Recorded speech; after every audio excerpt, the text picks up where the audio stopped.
सारा लोग चलो काल जसौली और देश के यशस्वी प्रधानमंत्री जी के भव्य स्वागत करो, उनका अभिनंदन करो, उनके भाषण से लाभ ले।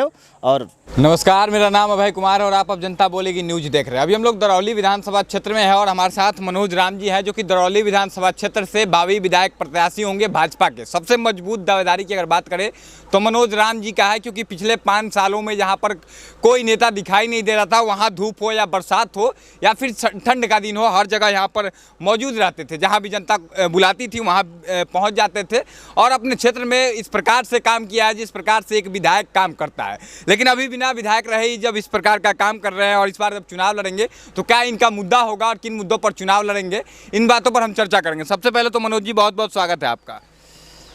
देखिए, आपको भी स्वागत है और आपके चैनल के जितना भी श्रोता है उनको भी स्वागत है, नमस्कार, प्रणाम है। मनोज जी, दरौली विधानसभा क्षेत्र में आप लगातार सक्रिय नेता है, आप जिला के प्रवक्ता भी है भाजपा के। क्या कहेगा दरौली विधानसभा क्षेत्र में किन मुद्दों पर इस बार, हालांकि पूरे बिहार में तो चुनाव हो ही रहा है, लेकिन दरौली में हम खासकर बात करेंगे कि आखिर किन मुद्दों पर दरौली विधानसभा में चुनाव होगा, जिन मुद्दों पर आप लड़ेंगे और जनता के बीच जा रहे हैं आप।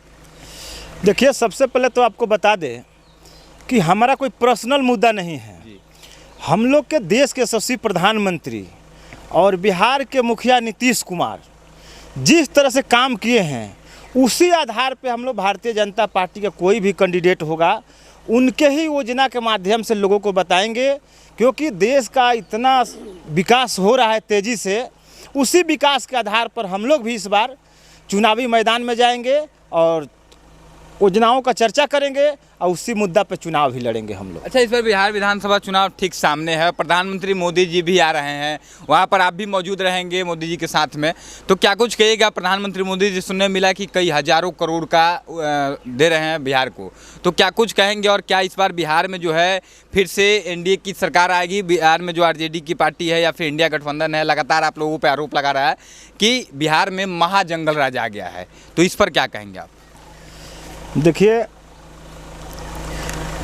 आगामी कल यानी 20 जून को देश के यशस्वी प्रधानमंत्री जी आ रहे हैं और जब भी बिहार आते हैं, ये 52वां बार लगभग बिहार आ रहे हैं।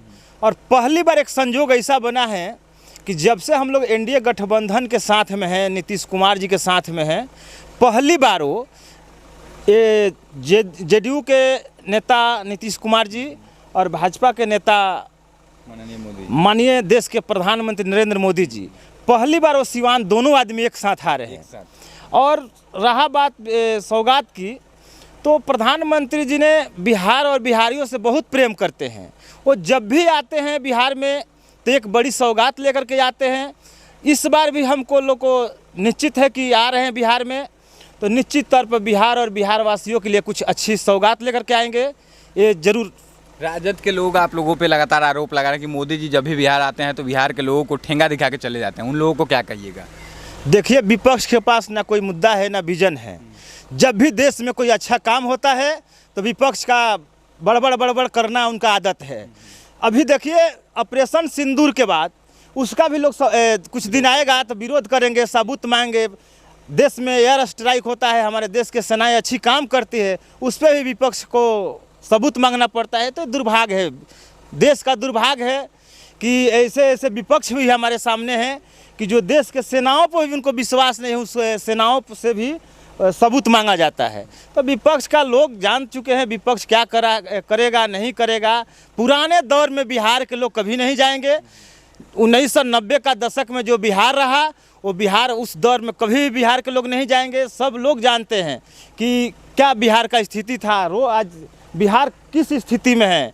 गड्ढे से उठता बिहार हम लोग का यहाँ बिहार के मुखिया नीतीश कुमार ने आज इसको बनाया है, संवारा है। आज बिहार का नाम भी बिहार का पूरे देश में मैंने बिहार का नाम भी चर्चा हो रहा है। अच्छा मनोज जी, एक बात बताइए, दरौली विधानसभा में लगातार हम लोग जब सर्वे कर रहे हैं, घूम रहे हैं, तो लोगों का कहना है कि आप सबसे ज़्यादा सक्रिय नेता अभी भी हैं, दरौली में सबसे ज़्यादा सक्रिय पिछले 4-5 सालों में आप रहे हैं। तो क्या लगता है आपको जब आप चुनाव लड़ेंगे और अगर आप चुनाव, तो आपका 3 हमको मुद्दा बताइए जिन मुद्दों पर आप काम कर चुके। आपने कहा कि हम सरकार की योजनाओं को लोगों तक ले जाएंगे, पहुँचाएंगे, लेकिन आपका पर्सनल हम चाहेंगे आपके क्षेत्र के लोगों के लिए, आपके विधानसभा के लोगों के लिए 3 ऐसे मुद्दे बताइए जो बाकी अभी जो विधायक हैं वो नहीं कर पाए, और आप अगर आते हैं तो आप करेंगे, उस चीज़ को जनता के बीच आप रखिए। देखिए, यहाँ पर आज 30 साल पहले का भी उठा के देखिएगा ना, उसी स्थिति में दरौली है। दरौली एक बदहाल स्थिति में रह रहा है। यहाँ जो प्रतिनिधित्व कर रहा है दरौली का, वो हम लोग का पक्ष का आदमी नहीं है, दूसरे दल का आदमी है। तो यहाँ पे सरकार हमारी तमाम योजनाएं दे रही है, लेकिन धरातल पर लाने वाला यहाँ का प्रतिनिधित्व नहीं है। और हमसे पूछ रहे हैं कि हम जीत के क्या करेंगे। निश्चित तौर पर आपको बता दें आपके चैनल के माध्यम से कि 5 टर्म से यहाँ पे भी लोग विपक्ष का विधायक है, एक यहाँ पे डिग्री कॉलेज नहीं है। हमारे दरौली विधानसभा में या इधर कहीं भी एक डिग्री कॉलेज नहीं है। जीतने के बाद पहल का काम हो कि डिग्री कॉलेज का एक व्यवस्था हो। यहाँ खेल कूद के बच्चों का व्यवस्था नहीं है, एक जगह चिन्हित करके छोटे छोटे भी बने, एक स्टेडियम का कुछ व्यवस्था हो। हम लोग दियरा के क्षेत्र से आते हैं, वो नाहर नदी का किनारा है, घघरा नदी है, सरू नदी। उस पर पानी जब बारिश का भी बारिश आएगा तो ऐसे ऐसे जगह है कि रात को आदमी डर से सो भी नहीं पाता है, कब वो पानी बाहर भी निकल जाए। तो उसका भी मरम्मती है, कई बार हमने आवाज़ उठाया चैनल के माध्यम से, वो भी होए। वो भी सबसे बड़ा हमारा एक मुद्दा है।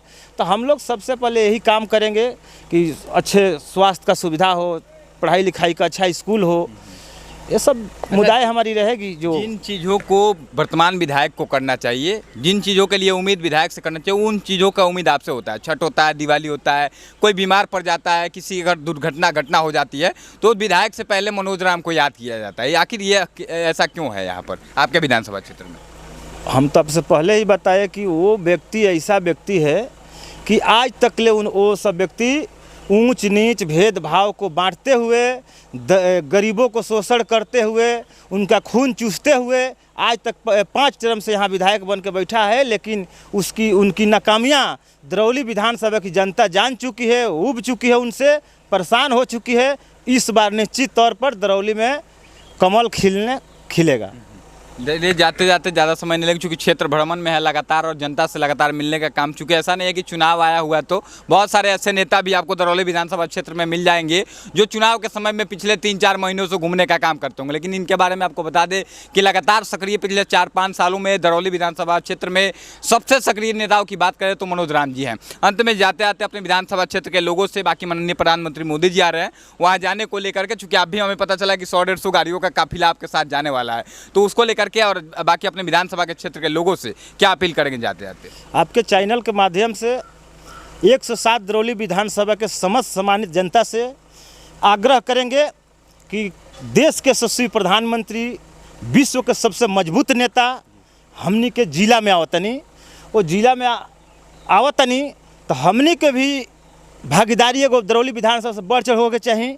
और सारा लोग चलो काल जसौली और देश के यशस्वी प्रधानमंत्री जी के भव्य स्वागत करो, उनका अभिनंदन करो, उनके भाषण से लाभ ले और आगे के भी योजना में काम करो। देखिए, दरौली विधानसभा क्षेत्र के भावी विधायक प्रत्याशी मनोज राम जी थे, जिन्होंने हर मुद्दे पर बहुत ही बेबाकी से अपनी बातों को रखा। बाकी आप इनकी बातों से कितना सहमत है, इस बात को जरूर बताइएगा। बहुत बहुत धन्यवाद आपका। जय हिंद।